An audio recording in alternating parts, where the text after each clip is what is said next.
رات کے ٹھیک 12 بج رہے تھے، فضا میں وہ بہانہ خاموشی پھیلی ہوئی تھی جس میں اپنے ہی دل کی دھڑکنیں بھی چیختی محسوس ہوتی ہیں۔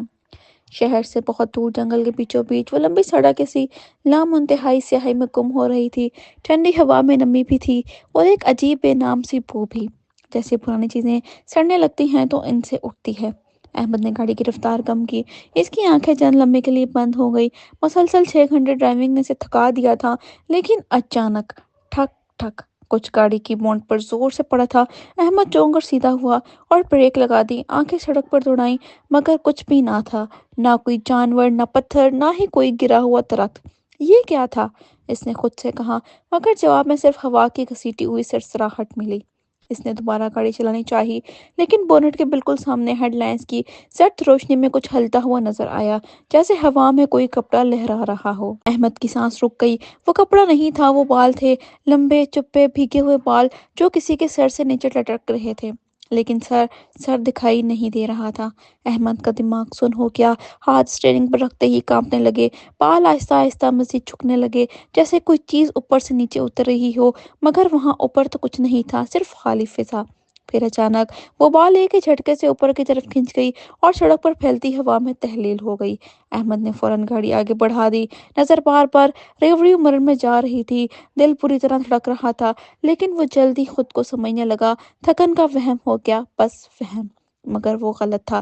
تقریباً 20 منٹ بعد جب سڑک مزید اندھیرے میں ڈوب گئی، کچھ انتہائی عجیب ہوا۔ رستے کے دونوں طرف کے درخت جیسے جھکنے لگے، ان کی ٹھنڈی ٹھنڈی پتیاں گاڑی کے شیشوں سے رگڑ کھانے لگیں، گر گر گر، ایسے لگا جیسے جنگل خود اسے روکنے کی کوشش کر رہا ہو۔ پھر اس نے دیکھا، ہیڈ لائنز کے آگے ایک عورت کھڑی تھی، سفید لباس، مگر لباس کی شکل عجیب تھی، جیسے کسی نے پھاڑ کر دوبارہ جوڑا ہو۔ اس کے بال بہت لمبے، سیدھے، سڑک پر گرے ہوئے اور سر جھکائے کھڑی تھی۔ احمد نے فوراً بریک لگا دی۔ بی بی آپ ٹھیک ہیں؟ اس نے کھڑکی نیچے کی۔ عورت نے آہستہ، بہت آہستہ اپنا سر اٹھایا۔ اس کا چہرہ تھا ہی نہیں۔ جہاں چہرہ ہونا چاہیے تھا وہاں صرف کالا کھلا تھا، آنکھیں نہیں، ناک نہیں، منہ نہیں، صرف ایک خالی پھوکا اندھیرا۔ اس نے اپنے ہاتھ اٹھایا، جو انسانی ہاتھ نہیں لگتا تھا۔ اس کی انگلیاں بہت لمبی تھی، سیدھی نہیں بلکہ ٹیڑھی مڑی ہوئی، جیسے کسی نے زبردستی کھینچ کر توڑ دی ہوں۔ پھر وہ ہاتھ گاڑی کی طرف بڑھا اور کھڑکی کی طرف ایک جھٹکے سے پھینکا، ٹھچ! شیشہ ٹوٹ گیا، مگر لرز کر رہ گیا۔ احمد نے گھبرا کر گاڑی ایک طرف موڑ دی، پہلے مٹی میں پھسلے اور گاڑی پوری رفتار سے آگے بڑھ گئی، لیکن وہ چہرہ نہ رکھنے والی عورت وہیں نہیں رہی۔ وہ احمد کے پیچھے بھاگنے لگی، نہ قدموں کی آواز، نہ سانس، بس اس کا سفید لباس اندھیرے میں ایک چمکتی ہوئی لکیر کی طرح پھیل رہا تھا۔ احمد نے پوری رفتار سے بھاگتی گاڑی کی اسپیڈ پر نظر ڈالی، 130، 120، 110، مگر وہ ابھی بھی ساتھ تھی۔ ہیڈ لائٹس کے پیچھے ریویو مرر تھا، اس کا کالا چہرہ مزید قریب آتا جا رہا تھا۔ پھر گاڑی بند ہو گئی، انجن خاموش، روشنی گل، صرف اندھیرا، اور وہ عورت بالکل احمد کی کھڑکی کے باہر اپنے ناموجود چہرے کو شیشے پر ٹکا رہی تھی۔ گاڑی مکمل اندھیرے میں ڈوبی ہوئی تھی۔ پہاڑ، جنگل، یہ خاموشی اتنی بھاری محسوس ہو رہی تھی کہ جیسے ہر درخت، ہر پتا، ہر سایہ احمد کو گھور رہا ہو۔ اس کی کھڑکی کے باہر وہی عورت کھڑی تھی، چہرہ غائب، صرف سیاہ خلا، جیسے روشنی اس کے چہرے پر پڑتے ہی دم توڑ دیتی ہو۔ احمد نے ہمت کر کے چابی گھمائی، انجن زور سے کراہا، مگر سٹارٹ نہ ہوا۔ عورت نے چہرہ شیشے پر مزید ٹکا دیا۔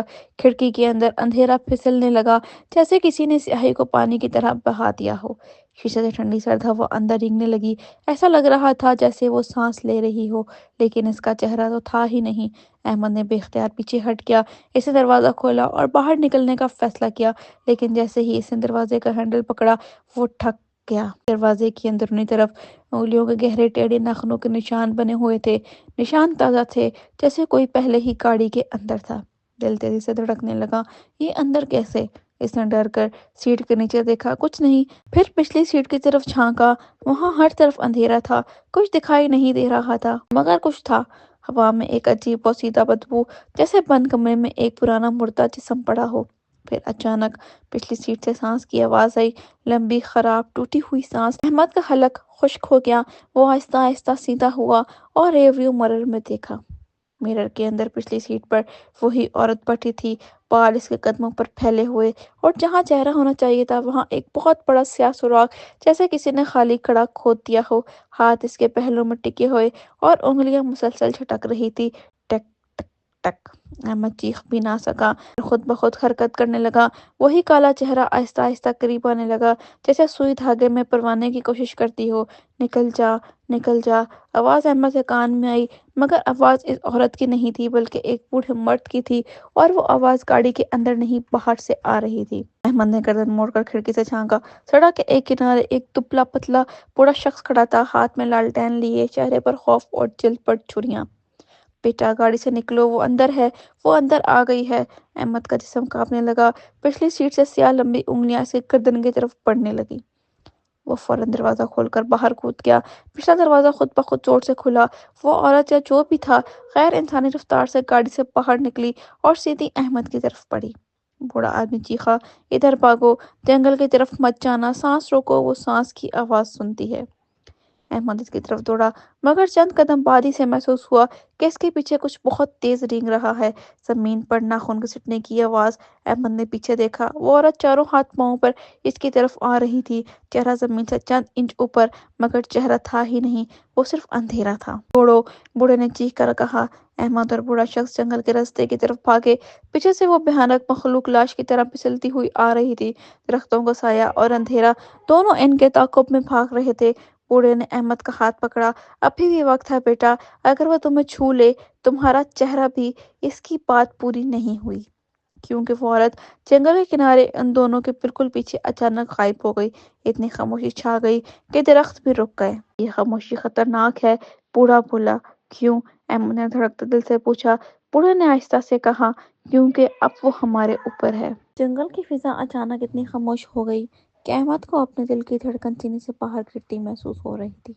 بوڑھے نے آسمان کی طرف کانپتی انگلی اٹھائی۔ بیٹا، وہ اوپر ہے۔ احمد نے ڈرتے ڈرتے سر اٹھایا۔ درختوں کی اونچی شاخوں کے درمیان، جہاں چاند کی مدھم روشنی بھی مشکل سے پہنچ پاتی تھی، کوئی چیز ٹنگی ہوئی تھی۔ پہلے تو وہ شاخ کے سائے جیسی لگی، پھر آہستہ آہستہ وہ ہلنے لگی، پھر مڑ گئی اور بالکل سیدھے احمد کے سر کے اوپر جھولنے لگی۔ وہ وہی عورت تھی، لیکن اب اس کے ہاتھ پاؤں انسانی نہیں لگ رہے تھے، جوڑ الٹے مڑے تھے، جیسے کسی نے اس کے جسم کی ہڈیوں کو توڑ کر دوبارہ جوڑ دیا ہو۔ اس کی انگلیاں بے حد لمبی، ہر انگلی کے آخر پر بلی کے پنجوں جیسے ناخن، اور سب سے ڈراؤنی بات، اس کا چہرہ جو پہلے صرف سیاہ خلا تھا، اب جیسے پھیل رہا تھا۔ اندھیرا اس کے چہرے کے خلا سے نکل کر ہوا میں رینگنے لگا تھا، جیسے دھواں، مگر دھوئیں میں انسان کی چیخیں چھپی تھیں۔ بوڑھے نے احمد کو کھینچا۔ نیچے مت دیکھو، اس کا چہرہ تمہیں پکڑ لے گا۔ احمد گھبرا کر درخت کے نیچے کی طرف جھکا، لیکن وہ چیز آہستہ آہستہ نیچے اترنے لگی، بالکل مکڑی کی طرح، الٹی لٹکی ہوئی، پچھلے قدموں سے لٹکی، اور ہاتھ پھیلے ہوئے۔ اس کے ناخن درخت کے تنے چیر رہے تھے، جیسے لکڑی نرم مٹی ہو۔ بوڑھے نے احمد کا ہاتھ پکڑ کر کہا، میرے ساتھ بھاگو، پیچھے نہ دیکھنا۔ دونوں جنگل میں توڑنے لگے۔ جنگل کے اندر اتنا اندھیرا تھا کہ احمد کو صرف بوڑھے کے ہاتھ کی گرمی محسوس ہو رہی تھی، مگر رستہ نظر نہیں آ رہا تھا۔ درختوں کے درمیان سے ٹھنڈی ہوا نہیں، بلکہ سانس آتی محسوس ہو رہی تھی۔ وہ عورت اب بھی پیچھے تھی، اس کی حرکت سنائی دے رہی تھی، دیوار رینگنے والی مکڑی کی طرح، لیکن کئی فٹ لمبی، کبھی دائیں طرف، کبھی بائیں طرف، کبھی سر کے اوپر، پھر کبھی بالکل پیچھے۔ احمد نے پوچھا، یہ آخر ہے کون؟ یہ میری گاڑی میں کیوں آئی؟ بوڑھا ایک دم رک گیا۔ اس کا چہرہ مت بھولنا، وہی چہرہ جو تم نے دیکھا تھا یا نہیں دیکھا تھا، وہ تمہارا چہرہ چاہتی ہے کیا؟ جو بھی اسے دیکھتا ہے وہ اپنا چہرہ کھو دیتا ہے، وہ تمہاری صورت اپنے اندر کھینچ لیتی ہے، پھر تم۔ بوڑھے کی بات مکمل بھی نہیں ہوئی تھی کہ اچانک درخت کے اوپر سے ایک سیاہ چیز بجلی کی رفتار سے نیچے گری اور بوڑھے آدمی کے بالکل پیچھے آ کر رکی۔ بوڑھے نے لرزتی آواز میں کہا، وہ آ گئی۔ احمد نے پیچھے مڑ کر دیکھنے کی ہمت کی۔ غلطی تھی، بہت بڑی غلطی۔ اس عورت کا چہرہ اب پہلے سے کئی گنا بڑا تھا، جیسے وہ اندھیرا پھیل رہا ہو، اور اس اندھیرے کے اندر دھندلی شکلیں دکھائی دینے لگی، انسانوں کے چہرے، جیسے بہت سارے چہرے اس خلا میں قید ہوں، چہرے بغیر آواز کے چیخ رہے تھے۔ بوڑھا لرزتی آواز میں بولا، یہ ان لوگوں کے چہرے ہیں جو اسے کبھی دیکھتے ہیں۔ عورت کا ہاتھ آگے بڑھا۔ بوڑھے نے احمد کو دھکا دیا، توڑو، میں اسے روکتا ہوں۔ نہیں، احمد چیخا، مگر دیر ہو گئی۔ اس عورت نے ایک ہی جھٹکے میں بوڑھے کی گردن پکڑی اور اسے اوپر کھینچ لیا۔ درختوں کے سائے میں ایک جھٹکے میں سے چیخ جنگل میں گونجتی ہوئی دور تک پھیل گئی، پھر اچانک خاموشی چھا گئی۔ احمد بے سد ہو کر توڑنے لگا۔ درختوں کی شاخیں اس کے چہرے پر لگ رہی تھیں، سانس پھول رہا تھا، دل دھڑک رہا تھا،